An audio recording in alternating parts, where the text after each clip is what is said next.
أستغفر الله العظيم الذي لا إله إلا هو الحي القيوم وأتوب إليه. أستغفر الله العظيم الذي لا إله إلا هو الحي القيوم وأتوب إليه. أستغفر الله العظيم الذي لا إله إلا هو لا حول ولا قوة إلا بالله العلي العظيم. السلام عليكم ورحمة الله وبركاته. أعوذ بالله من الشيطان الرجيم. بسم الله الرحمن الرحيم. الحمد لله رب العالمين، والصلاة والسلام على رسول الله وعلى آله وصحبه أجمعين. رب اشرح لي صدري ويسر لي أمري واحلل عقدة من لساني يفقه قولي. اللهم افتح علينا حكمتك وانشر علينا من خزائن رحمتك يا أرحم الراحمين. سبحانك لا علم لنا إلا ما علمتنا إنك أنت العليم الحكيم. لا حول ولا قوة إلا بالله العلي العظيم. لا حول ولا قوة إلا بالله العلي العظيم. لا حول ولا قوة إلا بالله العلي العظيم. أما بعد. Alhamdulillah, tamanya syukur kita kepada Allah Subhanahu wa Ta'ala kerana dengan limpah inayah Allah pada pagi yang berbahagia ini, kita masih lagi diberikan ruangan kesempatan oleh Allah untuk kita sama-sama melaksanakan amal-amal ketaatan kita kepada Allah Subhanahu wa Ta'ala, khususnya dapat kita bersama-sama menunaikan fardu subuh berjemaah, yang mana baginda Rasul sallallahu alaihi wasallam ada menyebutkan juga di antara keistimewaan ataupun kelebihan berjemaahnya subuh kita ini tadi, di mana dinilai ataupun dihitung kira sebagaimana kita ini menghidupkan sepanjang malam. Muslimin dan rahmati Allah. Ya, jadi inilah di antara kelebihan yang patut kita rebut, khususnya solat jemaah. Muslimin dan rahmati Allah. Cubalah kita sedaya upaya istiqamah untuk melaksanakan solat itu secara berjemaah. Kecualilah ya dalam situasi-situasi ada kesulitan dan kepayahan, tak boleh buat apalah ya, muslimin dan rahmati Allah. Jadi baik, insya-Allah pada pagi ini seperti kebiasaan jadual kita, iaitu pada Ahad pagi minggu ini kita akan sama-sama ya melihat Al-Quran. Muslimin dan dirahmati Allah. Kita melihat Al-Quran pada sudut bacaannya dan juga sedikit pelajaran daripada kefahaman ibrah daripada ayat-ayat yang kita baca. Muslimin dan dirahmati Allah. Dan kita pada hari ini masih lagi berbincang pada suratul Fatihah. Ya, khususnya kita berada, last kali kita berhenti hari itu pada ayat yang ketiga, iaitu pada ayat yang kelima, iaitu pada ayat iyyaka na'budu wa iyyaka nasta'in.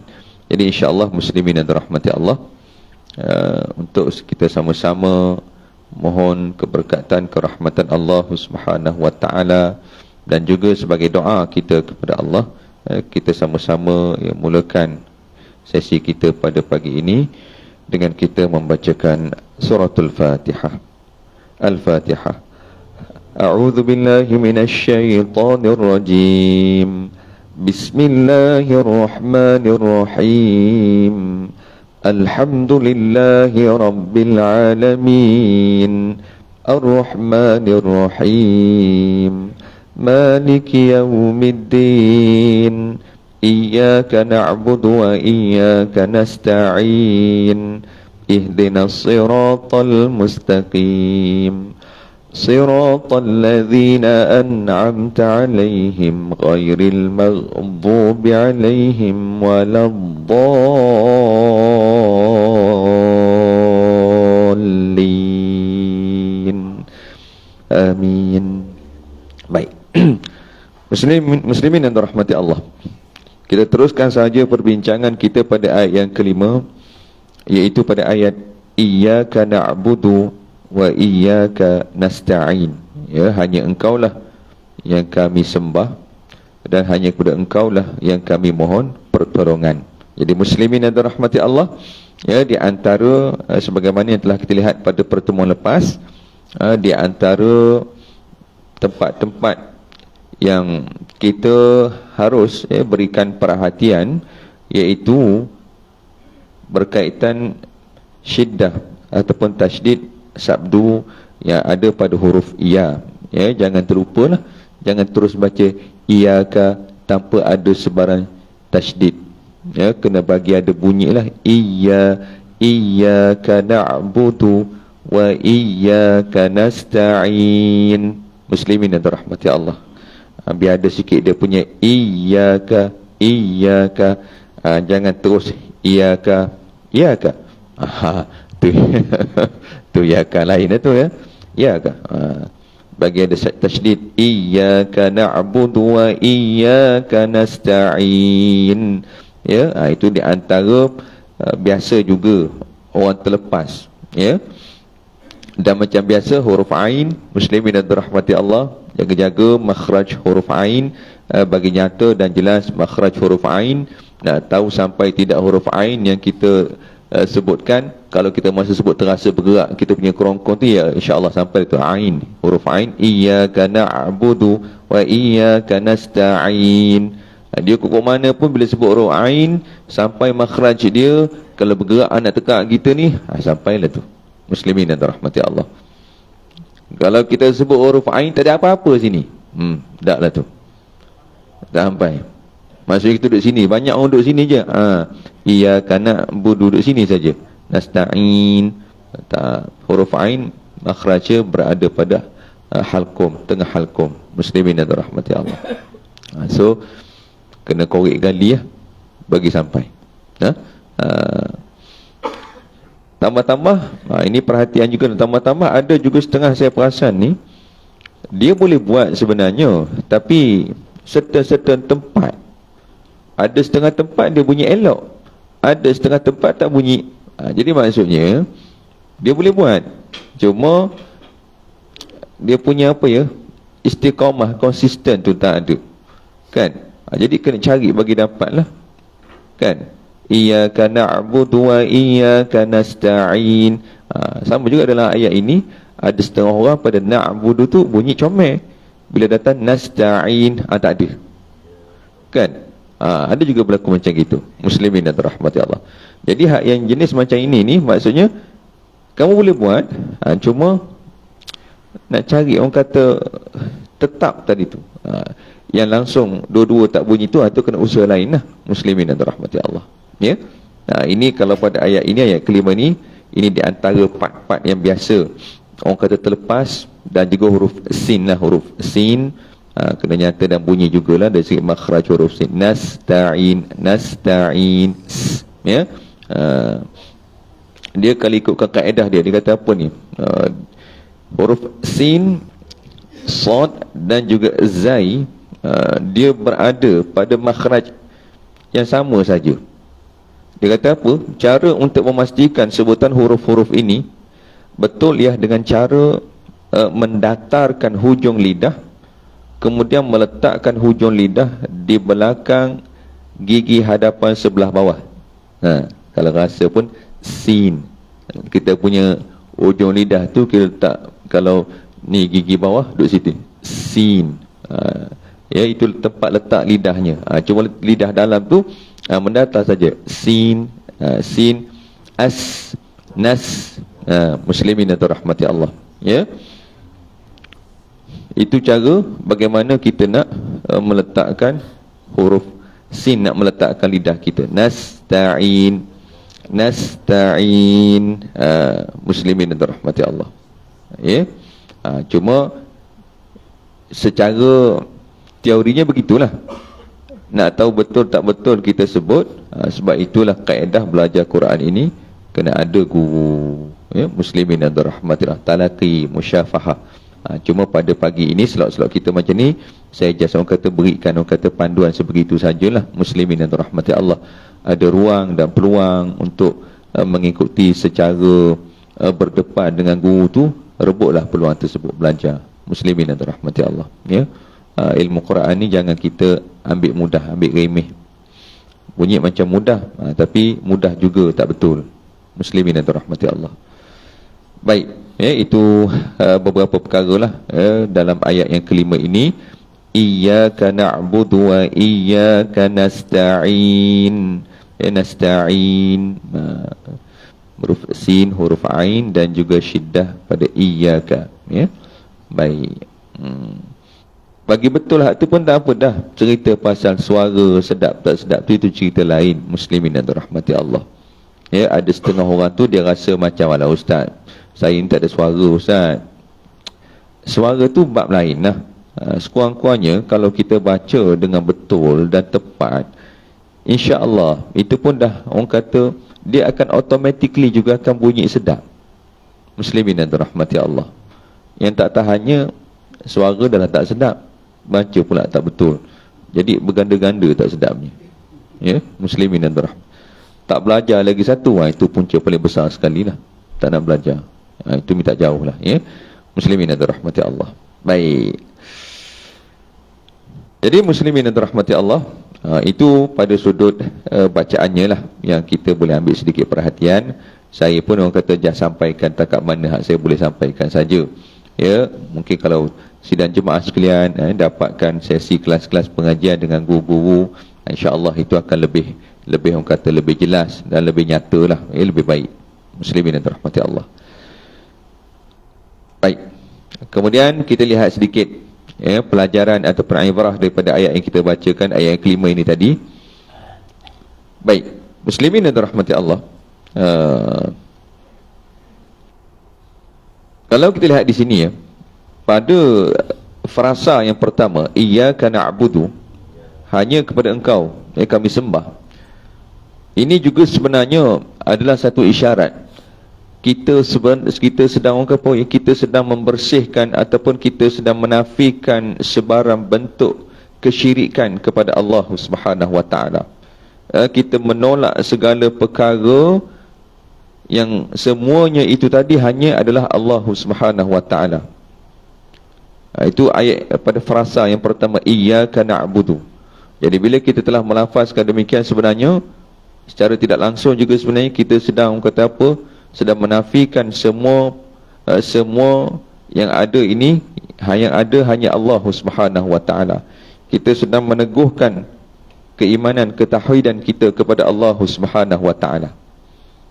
Tu sebenarnya bukan saja-saja kita baca, biar ada, tak kala kita baca tu biar ada perasaan kita ni menafikan semua perkara yang ada hanya Allah Subhanahu wa taala. Menafi ini dengan maksud kebergantungan, kebergantungan, penyerahan lah. Bukan kata menafikan kita ni ada, kita ni memang ada. Muslimin dan rahmati Allah.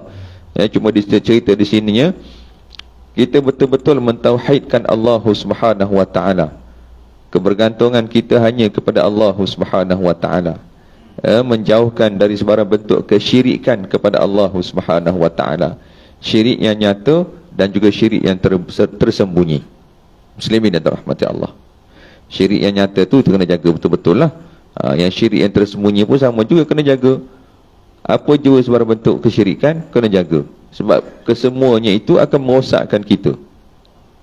Syirik yang nyata memang terang-terang lah. Itu dah terkeluar langsung daripada apa? Terkeluar langsung daripada kita ini untuk memiliki hak sebagai seorang Muslim. Keluar. Yang nyata ini tadi dah langsung nak dikuburkan tak boleh, nak dibandikan tak boleh dah. Itu syirik yang nyata. Manakala syirik yang tersembunyi pula, dia akan merosakkan kita pada sudut nilai pengabdian kita pada Allah. So pengabdian kita tak ada nilai lah. Sebab bila kita buat satu perkara, di antara contoh syirik yang tersembunyi, riak sebagai contoh. Kan? Kalau kita dah solat ke, puasa ke, apa saja ibadah kita buat, tapi ada riak, tak ada apa nilai. Tak ada apa nilai. Muslimin dan rahmati Allah. Sebab itu kita takut bila balik ke akhirat besok, dibukanya buku catatan amal, tak ada apa. Kan? Tak ada apa. Muslimin dan rahmati Allah. Sebab itulah kan dalam satu hadis Rasul sallallahu alaihi wasallam yang pernah juga saya sharekan sebelum ni, ceritanya bahawasanya kita hari ni jangan mendabik dada. Jangan duk rasa kita ni bagus sangat. Sebab sekarang ni yang mengukur nilai kita adalah mutlaknya Allah Subhanahu wa taala. Dan Allah Taala jualah yang mengetahui apa yang ada dalam sanubari hati kita tadi. Kat luar kita boleh dakwa je, saya ikhlas, saya ni macam-macam lah. Kan, saya buat hanya kerana Allah je, tak ada niat lain. Saya tak ada nak minta pujian, bukan main. Kan? Tapi bila orang tak puji, macam jauh hati juga. Kan? Muslimin dan rahmati Allah. Ya? Mulut yang ia memain. Dia cakap begitu, begini dan sebagainya. Kan? Jadi itu sebabnya adalah satu hadis Rasul sallallahu alaihi wasallam yang Rasul gambarkan dengan tiga lah, ya, tiga golongan, tiga hamba Allah ini tadi. Yang ketiga-tiga ni pada zahirnya hebatlah. Satunya seorang yang syahid, berjihad pada jalan Allah, mati syahid pada zahirnya. Yang satu lagi yang ilmunya banyak, alim, menyampaikan ilmu di sana sini dan sebagainya. Dan yang ketiganya yang dermawan, ada harta banyak dan bersedekah banyak. Jadi ketiga-tiga ni muslimin dan rahmati Allah, pada zahirnya kita melihat Masya Allah, ini sebaik-baik manusia, kan, syurgalah untuk mereka. Tapi di akhirat besok, dikisahkan dalam hadis tersebut bagaimana Allah kata apa?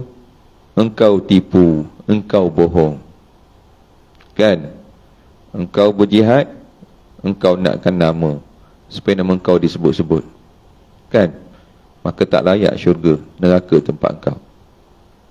Yang tadi pun sama juga, ilmu, kan, rajin belajar, mengajar lagi, kan, pun sama juga, engkau inginkan sanjungan dan sebagainya. Dan samalah juga dengan yang bersedekah tadi, pun sama juga, kan. Jadi ketiga-tiga mereka ni tak layak untuk syurga Allah Subhanahu wa taala. Kerana apa? Kerana mereka buat tadi bukan kerana Allah. Adanya dalam hati mereka ni yang tidak, orang kata, yang bercanggah dengan ayat iyyaka na'budu. Bercanggahlah tu. Walhal katanya tadi kita ni menyembah, mengabdi diri hanya semata-mata kerana Allah Subhanahu wa taala.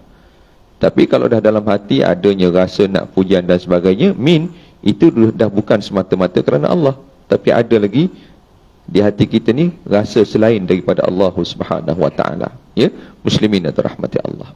Baik. Manakala pada ayat atau perasa yang kedua tu, wa iyyaka nasta'in, ini pun sama jugalah.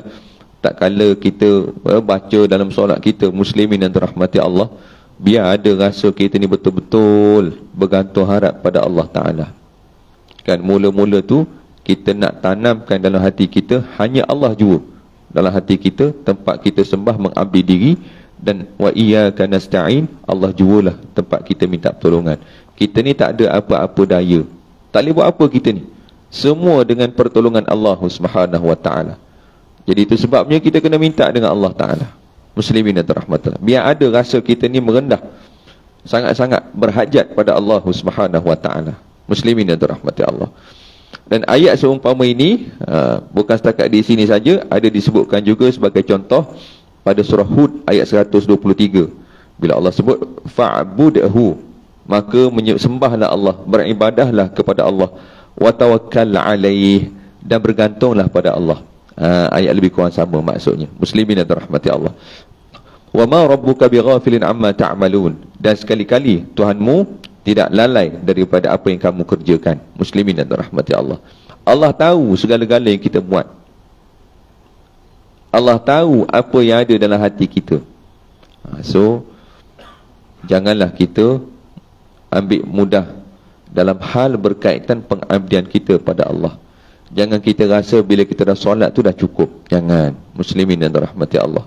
Senantiasalah kita lihat solat kita ni apakah benar-benar sampai Allah Subhanahu wa ta'ala terima. Ya, muslimin dan rahmati Allah. Dan di antara hikmah lain juga, bila mana Allah Ta'ala datangkan dengan ayat iyyaka, dengan menggunakan kata ganti nama kiranya berdepan hanya kepada engkau, muslimin dan dirahmati Allah. Walhal kita tidak berdepan pun dengan Allah Subhanahu wa taala. Berdepan ni dengan maksud, kalau kita dalam bahasa Melayu kan, kalau engkau ni dia kata ganti diri ke berapa, saya tak ingat apa yang ceritanya. Bila kita berkomunikasi dengan orang depan-depan, kita pakai engkau lah.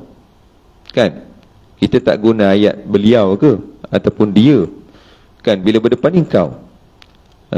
Muslimin dan dirahmati Allah. Jadi di sini isyaratnya juga bila Allah sebutkan dengan ayat iyyaka, dengan menggunakan kata ganti diri yang berdepan ni, untuk kita merasakan seolah-olah tak kala kita bersolat dan sebagainya ni tadi, nak bagi rasa betul-betul dalam hati kita ni kita benar-benar sedang berhadapan dengan Allah Subhanahu wa taala. Yang sebagaimana juga hadis sebut, anta'budallaha ka'annaka tarah. Kita menyembah Allah, mengabdi diri kepada Allah seumpama kita berdepan melihat Allah Ta'ala. Itulah sebenarnya jiwa dia tadi tu. Nak kita betul-betul rasa, kan, dalam solat kita tadi tu, dalam bacaan kita tadi tu, barulah khusyuk datang. Kan? Bukannya tak ada rasa apa-apa. Muslimin dan dirahmati Allah, bila kita baca saja iyyaka na'budu wa iyyaka nasta'in, hanya Engkau lah ya Allah aku sembah. Pada masa tu rasalah dalam hati rasa dalam hati kita ni benar-benar berhadapan dengan Allah Ta'ala. Rasa Allah melihat kita. Muslimin dan dirahmati Allah. Setidak-tidaknya wa iyyaka nasta'in, dan Kau lah ya Allah aku minta tolong. Rasa betul-betul kita ni bergantung dengan Allah Subhanahu wa Ta'ala. Ya? Muslimin dan dirahmati Allah. Kemudian di sini juga kita boleh lihat suatu kefahaman juga, ataupun suatu pendetailan juga yang berasaskan kepada suatu hadis yang diriwayatkan oleh Imam Muslim. Dia beritahu apa ni? Dia beritahu awal-awal surah Fatihah ni tak lain tak bukan iaitu Allah Subhanahu wa taala mengkhabarkan kepada kita tentang Allah Ta'ala itu sendiri, tentang kebesaran keagungan Allah Ta'ala itu sendiri. Bermula seawal Alhamdulillahi Rabbil Alamin, kan, Tuhan Rabb sekalian alam, pentadbir, pengatur, pencipta sekalian alam. Kan, Ar-Rahmanir Rahim, ada sifat pemurah, pengasih, penyayang. Malik Yaumiddin, raja, raja kepada hari kebangkitan, hari kiamat, hari akhirat. Muslimin dan dirahmati Allah. Iyyaka na'budu wa iyyaka nasta'in, dan Kau jugalah yang aku sembah dan aku minta pertolongan. Itu Allah menceritakan akan hal Allah Subhanahu wa taala. Dan kemudian juga muslimin yang dirahmati Allah, dalam suratul Fatihah ini juga ayat-ayat seterusnya itu dah jadi apa pula? Dah jadi pula kita sedang meminta kepada Allah Subhanahu wa taala, minta petunjuk pada Allah. Selepas kita telah memuji Allah, setelah kita mengagungkan Allah, kita mengakui kebesaran Allah, pada ketika itu di akhirnya kita pula minta dengan Allah. Muslimin dan dirahmati. Tengok betapa indahnya suratul Fatihah ini tadi. Sebab itu jugalah dia digelar sebagai banyak nama lah, Ummul Kitab, Ummul Quran, macam-macam. Muslimin dan dirahmati Allah. Ya. Dalam Fatihah tu sendiri pun yang kita baca dalam solat tiap-tiap rakaat kita tu, Masya Allah, kalau kita baca dalam keadaan orang kata betul-betul menghayati khusyuk dan sebagainya, mudah-mudahan itulah juga jalan untuk kita semakin dekat dengan Allah Subhanahu wa taala. Dalam satu hadis yang diriwayatkan oleh Imam Muslim, apa ceritanya di sini? Hadis qudsi, muslimin yang dirahmati Allah. Allah kata apa? Hadis kursi, Allah kata apa? Aku telah membahagi solat, yakni khususnya suratul Fatihah, menjadi dua bahagian, antara diriku dengan hambaku. Setiap ayat suratul Fatihah tu, setiap apa yang kita baca akan ada jawaban daripada Allah Ta'ala. Bagi hambaku, apa yang ia minta, jika ia mengucapkan Alhamdulillahi Rabbil Alamin, maka Allah menjawab, hambaku telah memujiku. Dan jika ia mengucapkan Ar-Rahmanir Rahim, maka Allah berfirman, hamba-Ku telah menyanjungku. Jika ia mengucapkan Malik Yaumiddin, yang menguasai hari pembalasan, Allah juga berfirman, hamba-Ku telah memuliakanku. Jika ia mengucapkan Iyyaka na'budu wa iyyaka nasta'in, maka Allah berfirman, inilah bahagian antara diriku dan hamba-Ku. Untuk hamba-Ku, apa yang ia minta. Dan jika kita tadi mengucapkan Ihdinas siratal mustaqim, tunjukkanlah jalan yang benar ini tadi.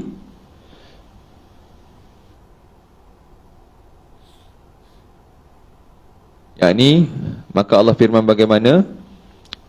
Dia sehingga habis ya, waladhdallin amin tu. Maka Allah berfirman, ini untuk hamba-Ku dan bagi hamba-Ku pula apa yang ia minta. Muslimin yang dirahmati Allah. Jadi ingatlah kita ya, setiap apa yang kita baca, khususnya dalam suratul Fatihah, dalam solat kita secara khususnya, muslimin yang dirahmati Allah, ya, Allah itu maha mendengar. Allah itu maha mendengar. Dan Allah itu, kita nak cakap apa ya, setiap apa yang kita ucapkan tersebut, Allah Subhanahu wa ta'ala berikan perhatian. Jadi pelajarannya, kita baca tadi, biarlah juga dengan sepenuh hati jiwa kita. Itu sebenarnya, kan? Bukannya kita baca dalam keadaan kosong. Muslimin yang dirahmati Allah, kita sekarang ni nak mencari nilai solat yang terbaik, kan? So di antara caranya bagaimana untuk kita mendapat nilai solat terbaik, antaranya inilah, dengan apa yang kita baca, kita hayati, kita jiwai. Muslimin yang dirahmati Allah, ya. Baik. Habislah ya pada cerita ayat Iyyaka na'budu wa iyyaka nasta'in. Cuma di sini, di akhir di sini juga dia ada bincang juga berkaitan kalimah na'budu, abdun, asal daripada asal perkataan abdun, tapi ditambah dengan kata ganti nama, kami. Cuma dia nak ambil sini abdun, mengabdi diri. Muslimin yang dirahmati Allah, kita ini mulia apabila kita benar-benar mengabdi diri kepada Allah. Kedudukan kehambaan adalah nilai ukuran kemuliaan. Kalau siapa-siapa masih ada dalam diri rasa hebat, rasa tuan, rasa bos, rasa besar dan sebagainya, muslimin yang dirahmati Allah, khawatir jauh kita daripada kemuliaan daripada Allah, kan? Berjalan di atas muka bumi ini dengan kesombongan, na'udzubillah, minta jauh lah, ya. Muslimin yang dirahmati Allah, baginda Rasul Nabi kita Muhammad sallallahu alaihi wasallam adalah manusia yang benar-benar meletakkan nilai kehambaannya kepada Allah Subhanahu wa ta'ala. Yang kita boleh faham juga daripada isyarat Rasul ni, kan, ada hadis-hadis Rasul yang Rasul minta apa? Minta berlindung daripada kemurkaan Allah. Walhal pada hakikatnya tak ada kemurkaan Allah untuk baginda Nabi kita Muhammad sallallahu alaihi wasallam. Bahkan baginda Nabi kita Muhammad sallallahu alaihi wasallam ini juga telah pun orang kata Allah bersihkan, Allah pelihara. Tapi kerana nilai kehambaan yang sangat-sangat orang kata merasakan diri itu lemah, rasa diri itu tidak mampu nak memberikan yang terbaik kepada Allah Subhanahu wa ta'ala, itu sebabnya Rasul dalam kehidupannya masih lagi istighfar, masih lagi taubat. Itu nilai kehambaan yang sebenar. Muslimin yang dirahmati Allah. Dan Allah juga memuliakan nilai kehambaan ini tadi bila mana kita lihat pada ayat-ayat Al-Quran, antaranya pada awal surah Al-Isra, awal surah Al-Kahfi, kan? Di situ kesemuanya Allah datangkan dengan perkataan abdun. Subhanalladzi asra bi'abdihi, maha suci Allah memperjalankan hambanya. Alhamdulillahilladzi anzala ala abdihil kitab, Allah menurunkan kitab kepada hamba. Muslimin yang dirahmati Allah, di situ Allah tak pakai perkataan Rasul ke Nabi ke, tapi Allah pakai perkataan abdun, hamba.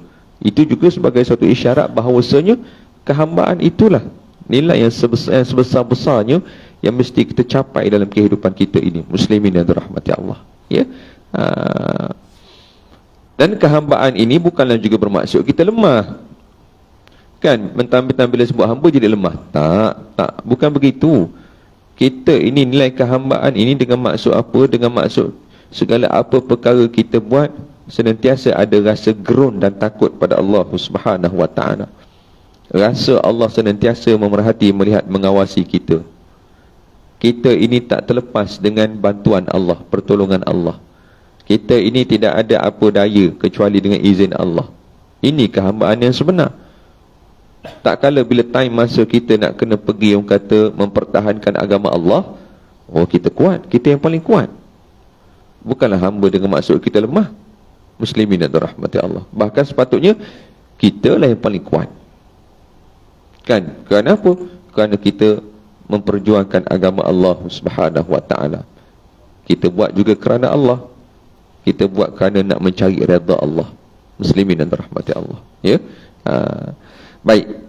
Kemudian muslimin dan rahmati Allah, dalam masa yang ringkas kita ambil pada ayat yang ke-6, ihdinas siratal mustaqim. Baik. Pada ayat ihdinas siratal mustaqim ni, muslimin dan rahmati Allah, di antara perkara-perkara biasa yang terlepas pandang.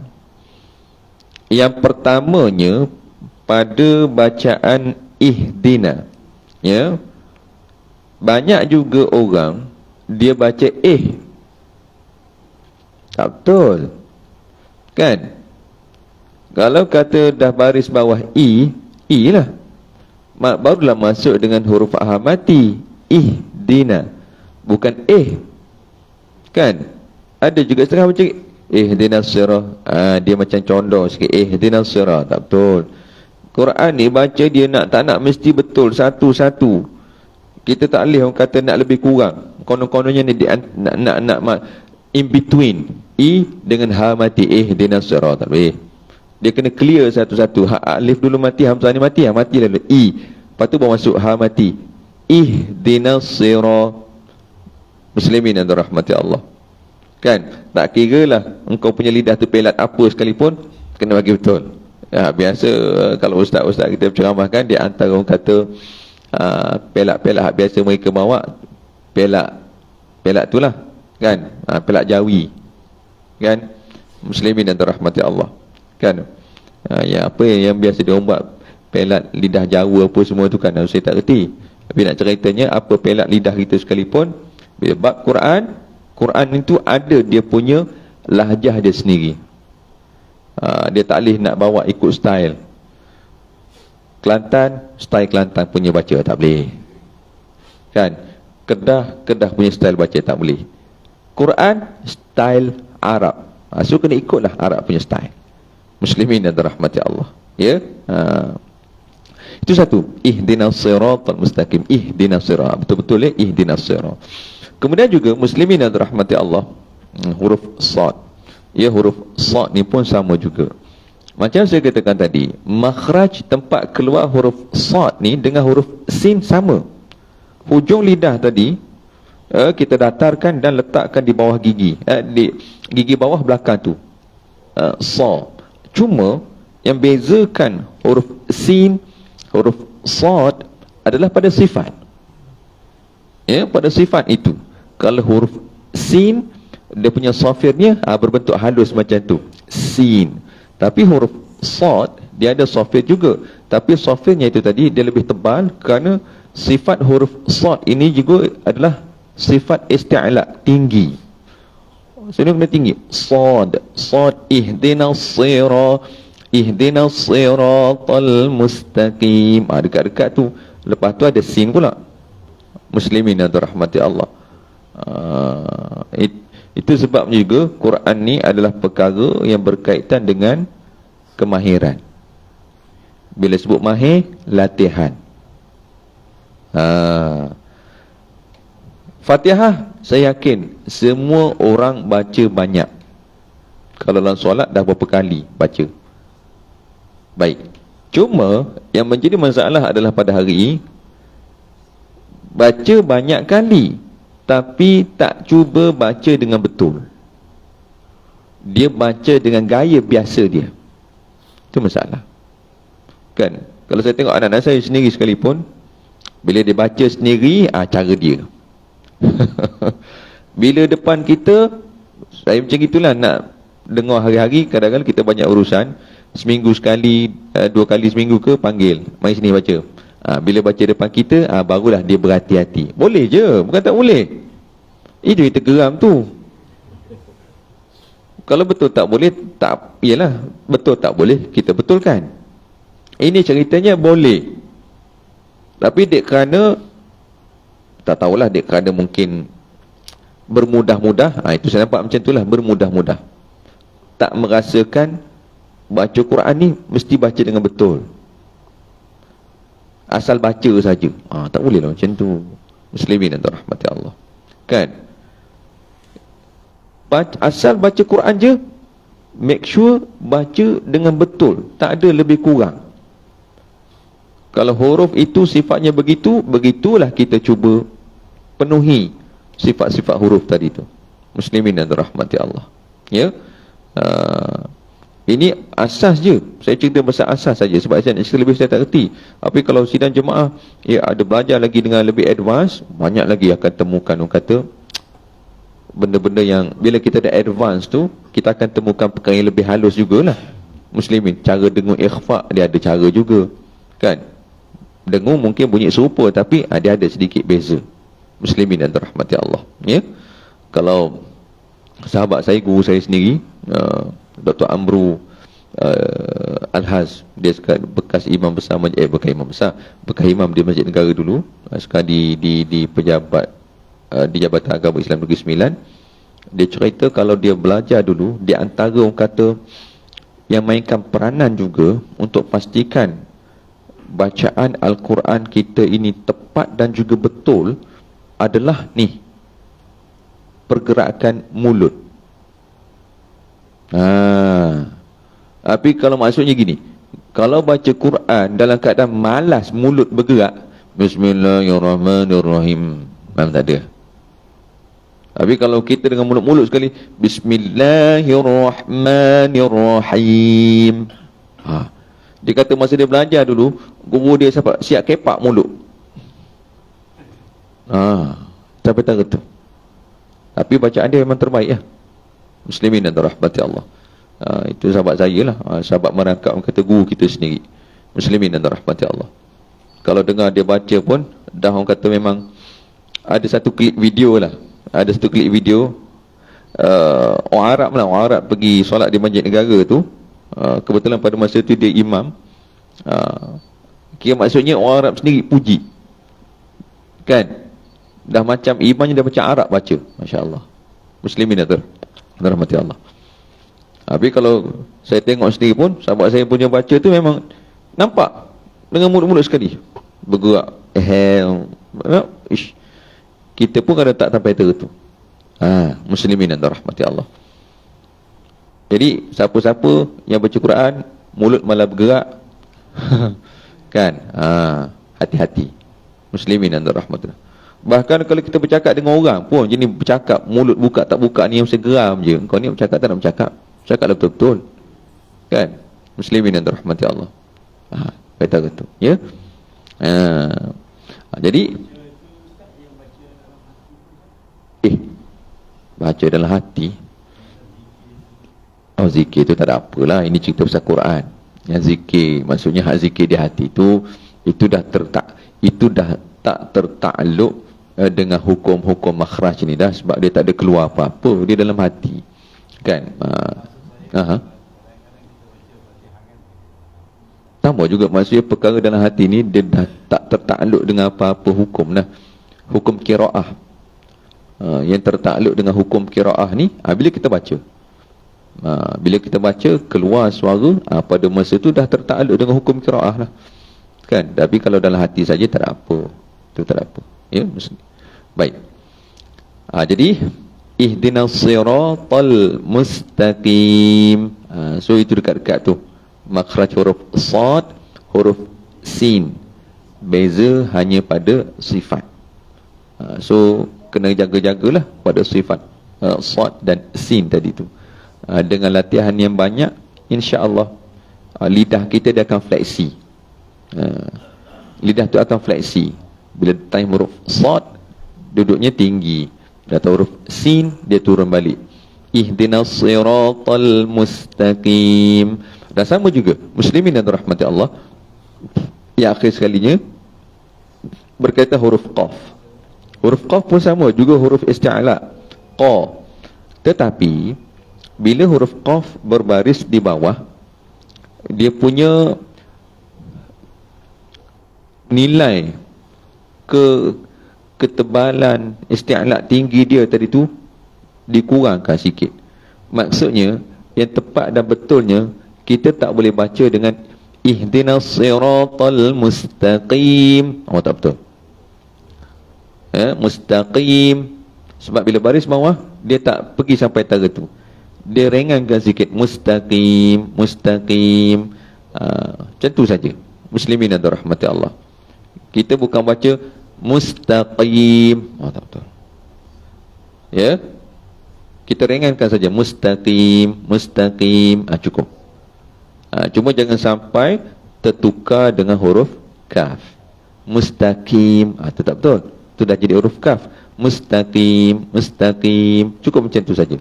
Tak perlu ditekankan. Mustaqim. Itu tekan. Bila qaf baris bawah, dia akan jadi macam itu. Mana-mana tempat sekalipun. Asal jumpa huruf qaf baris bawah, kita ringankan saja. Mustaqim. Ya, kalau kita baca dengan mustaqim, bukanlah nak kata benda tu menjadi satu kesalahan yang besar. Cuma pada sudut apa dia fasahahnya, pada sudut ketepatannya tak berapa tepat. Itu saja. Maksudnya kalau kita baca juga mustaqim, insya-Allah boleh. Bukanlah kata sampai solat tu tak sah, kan? Sebab dia bukanlah berada dalam kategori kesalahan yang besar. Cuma dia berada pada sudut mana lebih baik, mana lebih tepat. Itu saja. Jadi jaga-jagalah. Maksudnya bila jumpa qaf baris bawah, kita ringankan sedikit. Bila kita jumpa di mana-mana sajalah kita baca ayat Quran, bila jumpa qaf baris bawah, maka kita ringankan sikit. Tak perlu ditekankan. Sebagaimana qaf baris atas. Kalau baris atas tu yang betul, kena baca tebal. Baris atas, baris depan, Qur'ana. Wa idh qa, tu tebal. Kan? Tapi bila baris bawah, qi, wa qila hadzal ladzi waqi, ringankan saja. Ya, muslimin dan rahmati Allah. Itu beberapa perkara lah pada sudut qiraahnya pada ayat-ayat ke-6, ihdinas siratal mustaqim. Jadi rasanya untuk pada pagi ini telah di antara perkara-perkara dalam ruangan masa yang ada yang sempat kita tengok bersama, muslimin dan rahmati Allah. Jadi yang pentingnya insya-Allah kita senantiasa tengok Al-Quran, belajar Al-Quran. Ya, mudah-mudahan insya-Allah itulah sebaik-baik perkara kedudukan kita. Ya, selain daripada kita belajar juga ilmu-ilmu lain. So jangan lupa jugalah belajar ilmu Quran, muslimin dan rahmati Allah. Ya, sebab Quran inilah yang pusaka tinggalan Nabi kita Muhammad sallallahu alaihi wasallam sehingga ke hari ini dan hari kiamat kelak. Sangat rugilah kalau selagi mana Quran masih ada dengan kita, kita tak bacanya dengan betul. Hari ini kita baca, alhamdulillah, tapi kita tak baca dengan betul. Sebab kebaikan baca Quran ni sangat banyaklah. Dalam hadis-hadis yang telah kita lihat sebelum ini sangat banyak. Yang Rasul kata satu huruf 10 kebaikan. Yang Rasul kata juga menjadi pemberi syafaat, kan? Jadi banyakkanlah membaca Al-Quran, muslimin dan rahmati Allah. Tapi itulah nak cerita pasal banyak baca Quran ni, kadang-kadang kita sendiri pun ngajak orang saja. Kita pun macam itulah, kan? Payah, maksudnya inilah saya cerita pasal perjuangan. Allahu Akbar. Orang kita hari ni berjuang tak lain kuat, kan? Okey lah, bukan nak kata tak okey, kan? Gantung bendera, panjat sana, panjat sini, dah bagus. Itu pun satu perjuangan juga, kan? Tapi nak cerita sekarang ni perjuangan orang kata dalaman kita tu sendiri, bagaimana kita nak bina kekuatan dalaman kita tu sendiri, antaranya inilah Quran. Ya, Quran. Bacalah dengan sebanyak-banyaknya. Kan kalau saya pernah sebut dalam hadis sebelum ni, yang sahabat tanya Rasul baca Quran ni berapa banyak? Yang Rasul kata apa tu? Yang Rasul kata sebulan sekali khatam. Sahabat kata macam lama sangat tu, boleh lagi kurang. Kalau macam tu 21 hari sekali khatam. Lepas tu kurang lagi 14 hari sekali khatam. Sahabat kata boleh lagi. Kalau macam tu 7 hari sekali khatam. Maksudnya kalau 7 hari sekali khatam ni, Quran je lah kehidupannya. Quran je. Muslimin dan rahmati Allah. Ya, kita pun usahalah, kita sama-sama. Saya bukan cerita siapa-siapa, saya sendiri. Kita usaha sama-sama. Muslimin dan rahmati Allah. Kalau bulan puasa kita boleh khatam Quran, kenapa bulan-bulan lain tak boleh? Itulah persoalan yang masih misteri sehingga ke hari ini. Muslimin dan rahmati Allah. Ya. Yang lebih misteri, bulan puasa pun tak khatam. Ya. Allahu akbar. Lemah kita, muslimin dan rahmati Allah. Ya. Jadi sama-sama kita insafi, ya, semoga mudah-mudahan insya-Allah dengan kita muhasabah, kita renungkan diri kita tadi, dapat kita baikilah nilai kehambaan kita pada Allah dari semasa ke semasa. Semoga kita beroleh redha Allah Subhanahu wa taala, mudah-mudahan insya-Allah. Amin ya rabbal alamin. Jadi cukup sekali itu saja. Mohon ampun dan maaf ada sebarang terkasar terlebih kata. Mudah-mudahan Allah taala limpahkan keberkatan kepada kita semua.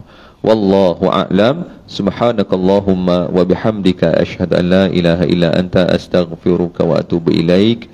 Aqulu qawli hadza astaghfirullahal azim li wa lakum. Wassalamualaikum warahmatullahi wabarakatuh. La haula wala quwwata illa billah.